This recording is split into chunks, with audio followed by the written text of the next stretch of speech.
Russell Wilson is the news of the day, and we are going to dive into Aaron Rodgers and everything that it means, and the Minnesota Vikings climbing their way back into this because they just will not give up. They just will not give up. Russell Wilson heads to New York on a 1-year, $21 million deal with $10.5 million guaranteed. It's worth up to $21 million, meaning that chances are it's roughly around $14-15 million with plenty of incentives, and all of that will come out in the next day or so. But for right now, we know it is up to $21 million. It is $10.5 million guaranteed. Russell Wilson is the starting quarterback of the New York Giants, which for one, removes the New York Giants from the Aaron Rodgers saga. Two, removes Russell Wilson from the Pittsburgh Steelers saga. Makes you think that Aaron Rodgers is out of options. He is not. We will again dive into this in a minute. And you just sat back and looked at it, everybody, last night about 7 o'clock p.m. Eastern time, and just said, well, there it is. That's the final domino to fall before the Steelers and Aaron Rodgers ink this deal. Not because of Russell Wilson, but because of the Giants. It had nothing to do with the Steelers waiting for Russ. There has never been anything to do with the Steelers waiting for Russ. And I have a quote from a Pittsburgh Steelers team source on how it was never going to be about Russ unless they absolutely needed it to be about Russell Wilson. There are some people who still say the Steelers missed on Russ. Why weren't the Steelers aggressive with Russell Wilson? Why did they just ignore him this entire time? I don't have the answers as to why they were not all in on Russell Wilson.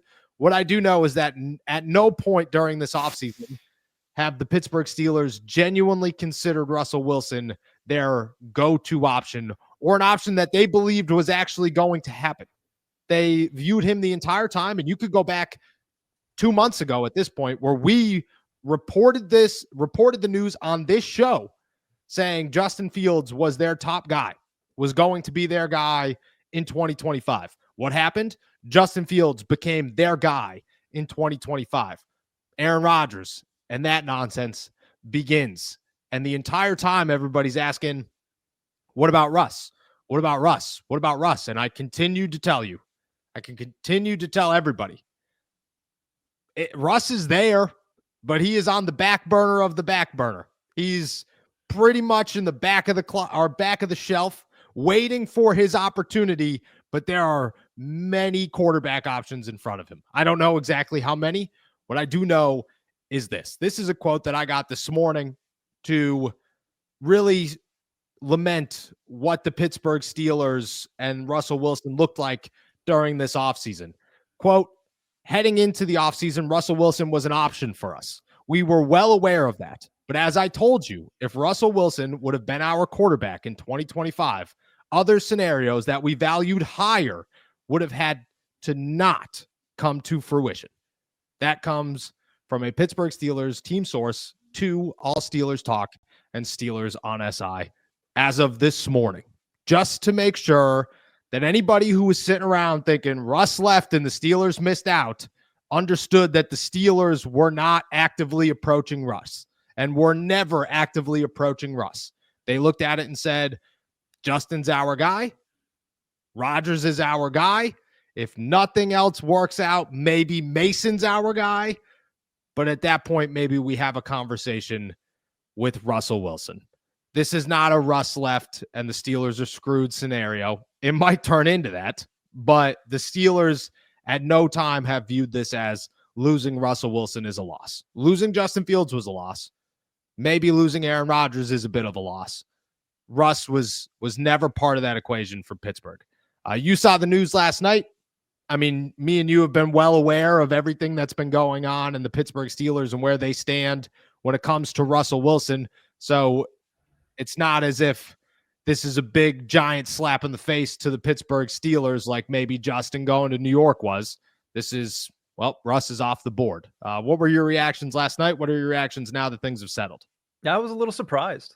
I was a little taken aback that the New York Giants weren't willing to wait this out a little bit longer, especially with Tom Pelissero coming out and saying that, hey, we should expect an answer from Aaron Rodgers in the next few days. What that tells me is the New York Giants were well aware that the answer was not going to be them. So they moved on to their plan B, and that plan B was Russell Wilson. Now, is it as entertaining as what Russell Wilson and Kenny Pickett in the same building would have been in Cleveland? No, it's not. But it's still pretty entertaining that in certain situations, it will be the same building once again for Russell Wilson and Justin Fields as they both head up the starting quarterback positions in New York after both battling it out in Pittsburgh and neither of them really getting, I wouldn't say neither of them, one of them not getting a full opportunity and one of them just falling off a cliff at the end of the season. But no, it seemed like when that came across, paired with what Pelissero had to say early this week, that the Giants were made well aware that Aaron Rodgers was not choosing them. And I think all of us looked at them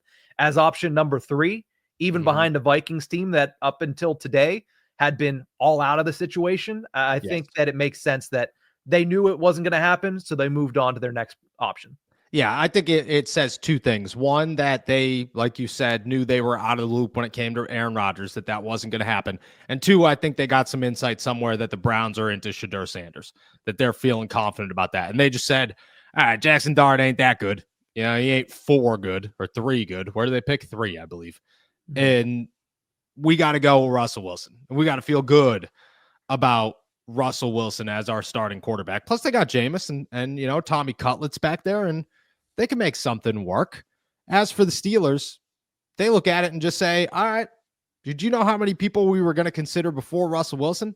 This is not a situation that we think was a rough one.